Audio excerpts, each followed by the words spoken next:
இந்த ஆழமான உரையாடலுக்கும் விரிவான பகுப்பாய்விற்கும் உங்களை அன்போடு வரவேற்கிறேன்.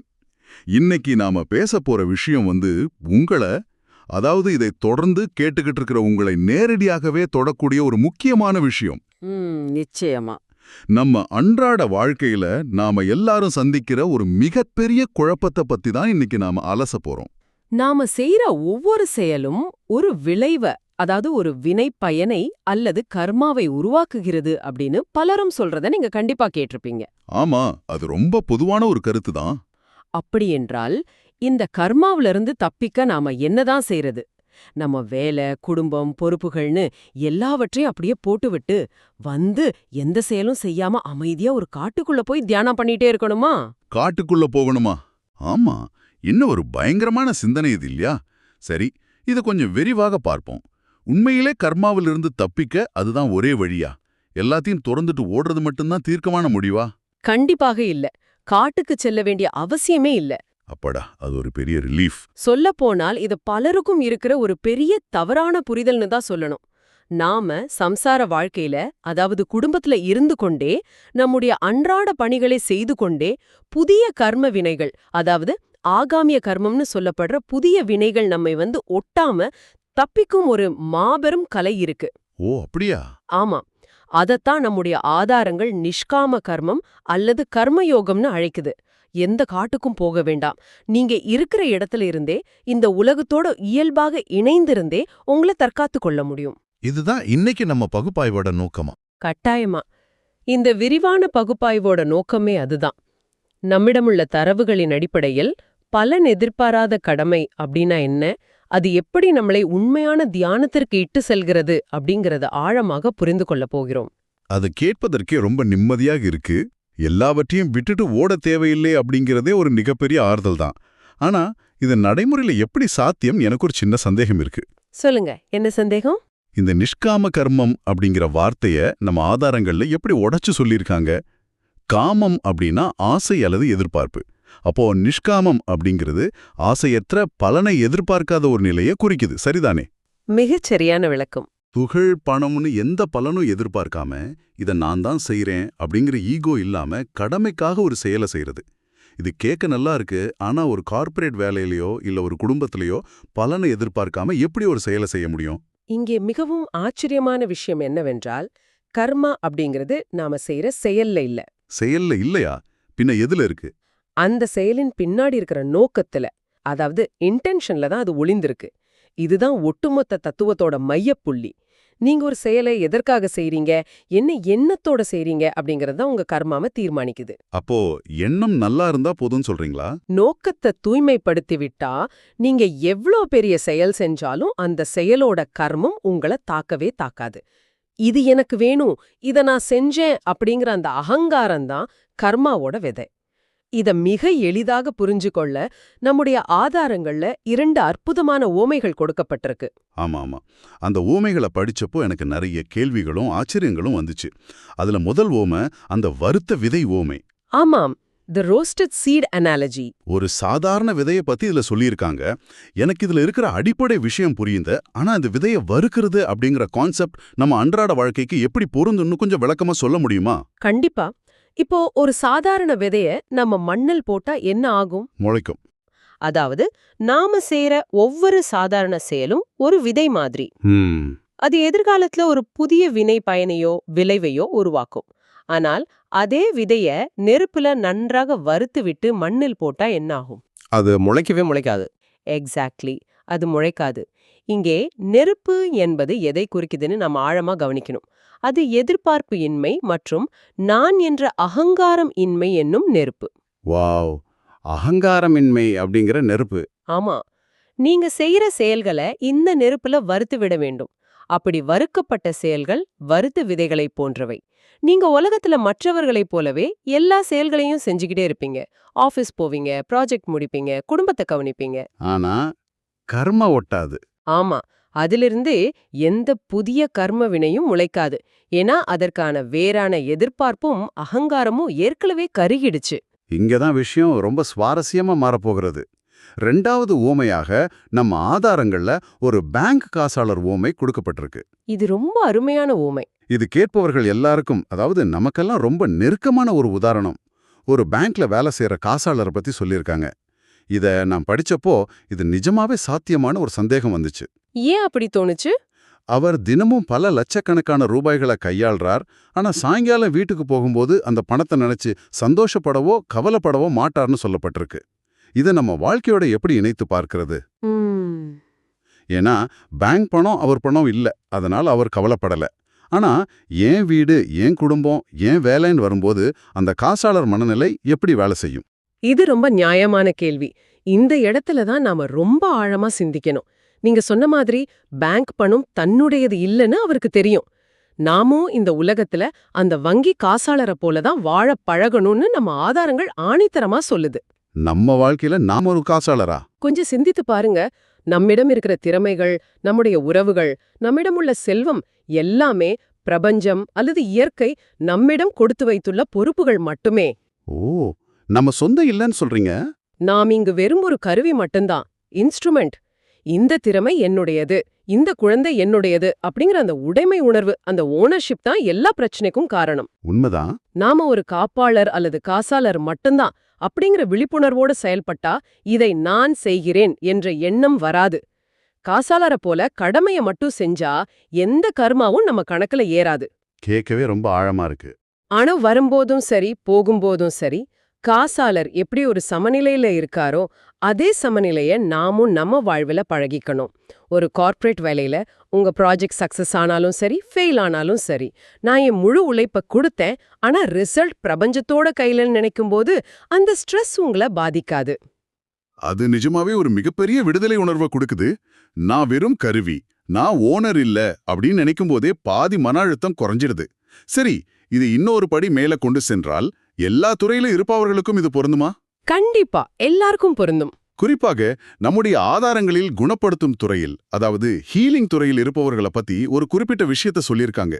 ஒருவர் இன்னொருவரை குணப்படுத்தும் போது அது நல்ல காரியம் தானே, அங்கேயும் கர்மா வேலை செய்யுமா என்ன? இது எனக்கு ரொம்பவே ஆச்சரியமா இருந்துச்சு. இதை ஒரு பெரிய கண்ணோட்டத்தில் இணைத்து பார்த்தால், குணப்படுத்தும் கலையில் இருப்பவர்களுக்கு இது மிக மிக முக்கியமான ஒரு விஷயம். இயற்கை மருத்துவம் செய்பவராக இருந்தாலும் சரி, அல்லது வேறு எந்த மருத்துவம் செய்பவராக இருந்தாலும் சரி, நான் தான் இந்த நோயாளியை குணப்படுத்தினேன் அப்படின்னு ஒரு மருத்துவர் அல்லது ஹீலர் நினைத்தால் அது எவ்வளோ பெரிய ஆபத்து தெரியுமா? ஆபத்தா? என்ன சொல்றீங்க? அப்படி நினைக்கும் மறுகணமே அந்த நோயாளியின் கர்ம வினையில் அந்த மருத்துவரும் பங்கு கொள்கிறார்னு நம்ம ஆதாரங்கள் தெளிவா சொல்லுது. இது ஒரு அதிர்ச்சியான தகவல், ஆனால் ஆழமான உண்மை. ஒரு நிமிஷம். அதாவது நான் காப்பாற்றுகிறேன் அப்படிங்கிற ஈகோ உள்ள வரும்போது அந்த நோயாளியோட கர்மச் சுமையின் ஒரு பகுதியை இந்த மருத்துவர்களும் தங்கள் தோளில் ஏற்றிக்கொள்கிறார்கள், அப்படிதானே? சரியா புடிச்சிட்டீங்க. அப்படிதான். அப்படி பார்த்தா எந்த ஒரு மருத்துவரும் நோயாளிகளை தொடவே பயப்படுவார்களே. அப்படி என்றால் மருத்துவர்கள் எப்படித்தான் நோயாளிகளை குணப்படுத்துவது? அவங்க மனநிலை எப்படி இருக்கணும்னு நம்ம தரவுகள்ல சொல்லியிருக்காங்களா? கண்டிப்பா சொல்லியிருக்காங்க. பயப்பட தேவையில்ல, ஆனா விழிப்புணர்வோட இருக்கணும். இயற்கை அல்லது பிரபஞ்ச சக்தி என் மூலமாக இந்த காரியத்தை செய்கிறது, இந்த சிகிச்சையை அளிப்பது என் கடமை, நான் ஒரு கருவி மட்டுமே அப்படின்னு நினைத்து சிகிச்சை அளிக்கணும். நான் தான் செஞ்சேன்னு நினைக்கக்கூடாது. ஆமா, அப்படி செய்தால் அது வள்ளலார் கூறும் மிக தூய்மையான ஜீவகாருண்யமாக மாறும். அங்கே புதிய கர்மம் உருவாகாது, தொண்டு மட்டுமே மிஞ்சும். நீங்க தொண்டு செய்றீங்க, ஆனால் அந்த தொண்டினால் வரும் எந்த ஒரு கர்ம பிணைப்பும் உங்களை சிக்க வைக்காது. ஒரு கருவியா இருந்து செய்யும் எந்த ஒரு செயலும் உங்களை பாதிக்காது. இது ரொம்ப அழகான ஒரு சிந்தனை.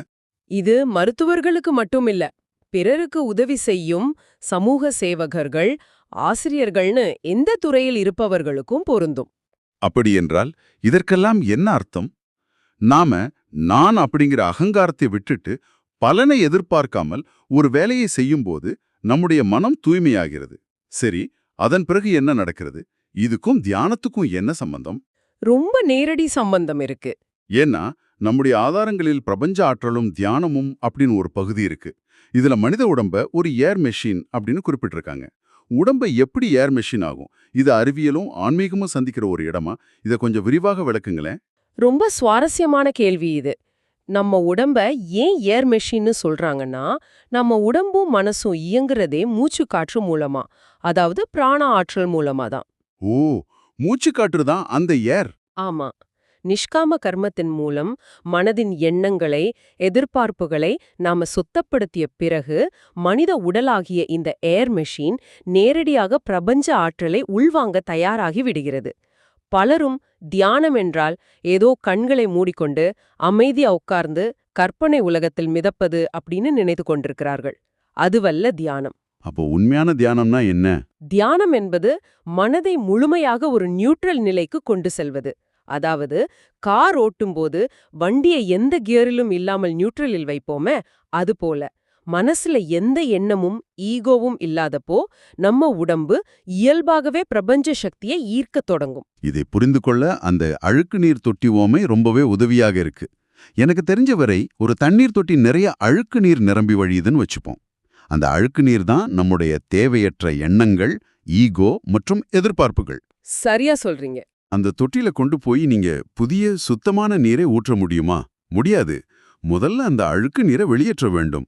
அதே போலதான் நம்ம மனசுல இருக்கிற எண்ண குப்பைகளை நிஷ்காம கர்மம் மூலமா வெளியே ஏத்துனாதான் பிரபஞ்ச ஆற்றல் உள்ளே வர முடியும்னு சொல்ல வராங்க. சரியா? இதுக்கு மூச்சு பயிற்சி எப்படி உதவுது? மிகச்சரியாக புரிஞ்சுக்கிட்டீங்க. மனசும் மூச்சும் ஒண்ணுக்கொன்னு தொடர்புடையவே. ஈகோ, ஆசை, கோபம் இருக்கும்போது நம்ம மூச்சு ரொம்ப ஆழம் இல்லாம வேகமா இருக்கும். ஆனா நிஷ்காம கர்ம மனநிலையில, அதாவது காசாளர் மனநிலையில நீங்க இருக்கும்போது மனசு அமைதியாகி உங்க மூச்சு இயல்பாகவே ஆழமாகும்.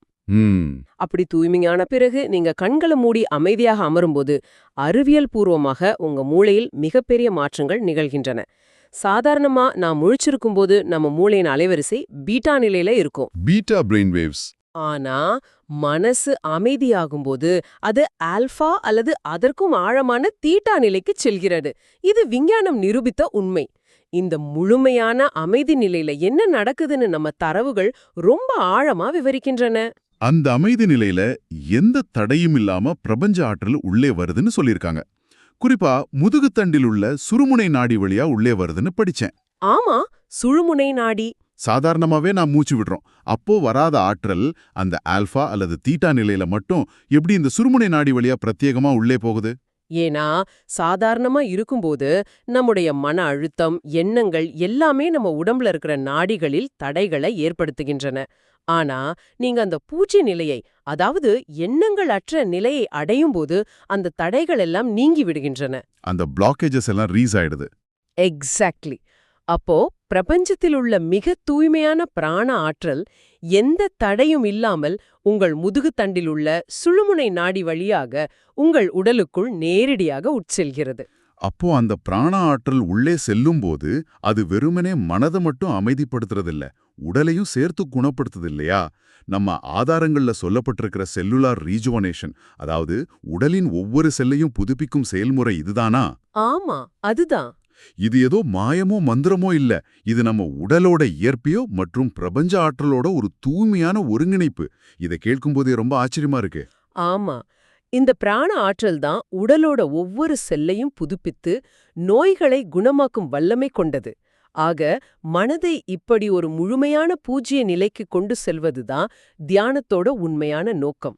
ஆனா இந்த நிலைய அடையறதுக்கு நம்ம தரவுகள் ஒரு குறிப்பிட்ட தியான முறைய ரொம்பவே பரிந்துரை செய்கின்றன. அதுதான் விபாசனா.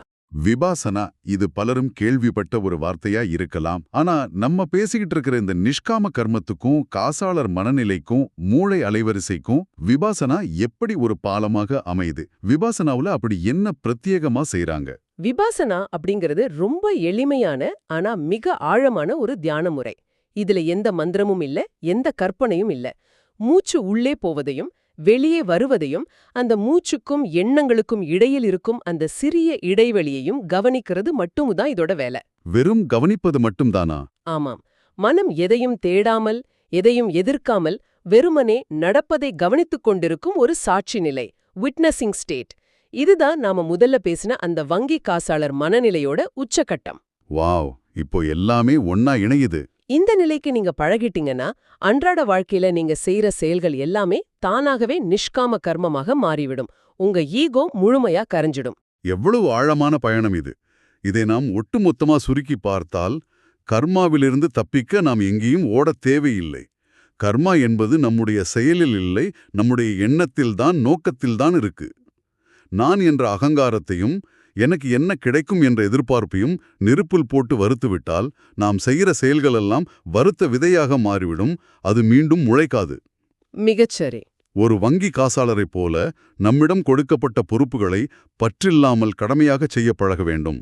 அப்படி செய்யும்போது நம்முடைய மனக்குப்பைகள் நீங்கி மனம் தூய்மையாகி மூளை ஆல்ஃபா மற்றும் தீட்டா நிலைகளை அடைந்து சுழுமுனை நாடி வழியாக பிரபஞ்ச ஆற்றலை உள்வாங்கும் ஒரு தியான நிலைக்கு நாம் தானாகவே சென்று விடுகிறோம். இந்த முழுமையான அறிவியல் பூர்வமான ஆன்மீகத்தைத்தான் நம்முடைய ஆதாரங்கள் மிக தெளிவாக விளக்குகின்றன. மிக அருமையாவே எந்த சிக்கலும் இல்லாமல் தொகுத்து சொன்னீங்க.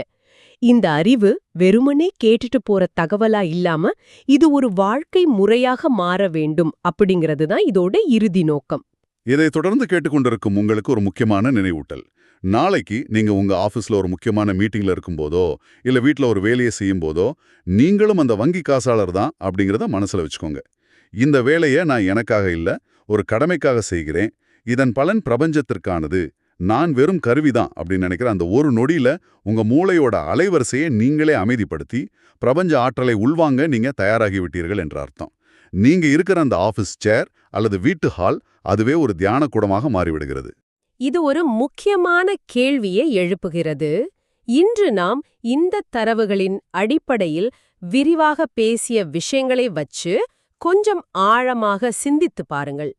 நீங்கள் செய்யற ஒவ்வொரு செயலிலிருந்தும் நான் என்ற அகங்காரத்தையும் எனக்கு இது கிடைக்கும் என்ற எதிர்பார்ப்பையும் முழுமையாக நீக்கிவிட்டால் அந்த செயலை செய்வது யார்? ஆழமான கேள்வி. அந்த வெற்றிடத்தை நிரப்பும் சக்தி எது?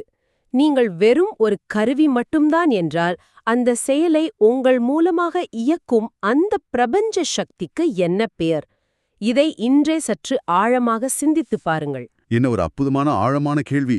இந்த கேள்வியை கேட்கும்போதே மனசுக்குள்ள ஒரு பெரிய அமைதி பரவதை என்னால் உணர முடிகிறது. இந்த கேள்வியையும் அதற்கான தேடலையும் உங்களிடமே விட்டுவிட்டு ஒரு சிறு புன்னகையுடனும் ஆழ்ந்த அமைதியுடனும் இந்த விரிவான பகுப்பாய்வை நிறைவு செய்கிறோம். மீண்டும் மற்றொரு சுவாரஸ்யமான தேடலோடு அடுத்த ஆழமான உரையாடலில் சந்திப்போம். வணக்கம்.